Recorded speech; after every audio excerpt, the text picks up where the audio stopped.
यदि मैंने पुत्र को भागवत पढ़ा दी तो संसार कहेगा बेटे को पिता की वस्तु थी, पिता ने दे दी, परिवारवाद हो जाएगा महाराज। इसलिए क्या करना पड़ेगा? बोले पहले सुखदेव की परीक्षा करनी पड़ेगी। सुखदेव जी की परीक्षा करने के लिए सुखदेव जी को जनक जी के पास भेजा गया, जाओ परीक्षा देकर आओ।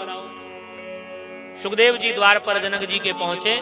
जनक जी से कहा गया कि परीक्षण करो, परीक्षा में पास होंगे तो कथा पढ़ाऊंगा, नहीं पास होंगे तो नहीं पढ़ाऊंगा। द्वार पर खड़े हो गए। जनक जी को सूचना दी गई।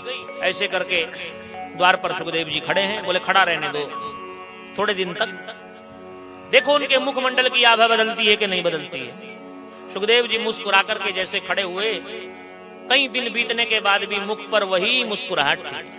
जनक जी को सूचना दी गई महाराज आभा नहीं बदली मुख की, जैसे खड़े थे वैसे ही खड़े हैं। जनक जी ने कहा जय हो, सुखदेव जी ने क्रोध को जीत लिया है।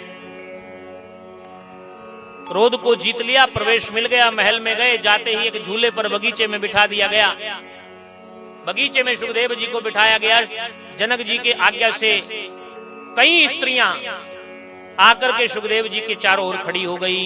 कोई गले में आलिंगन कर रही है, कोई चमर डुला रही है, कोई पंखा झल रही है, कोई चरण दबा रही है, कोई सुखदेव जी के कपोलों पर अपनी कोमल कोमल अंगुलियां फेर रही है, कोई गोद में बैठ गई महाराज। लेकिन सुखदेव जी के ऊपर कोई भी प्रभाव नहीं है महाराज। जनक जी ने देखा सुखदेव जी ने काम को भी जीत लिया।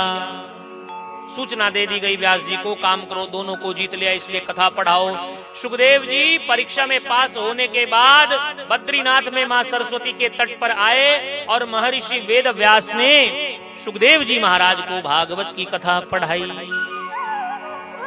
यही कथा राजा परीक्षित को सुखदेव जी ने सुनाई।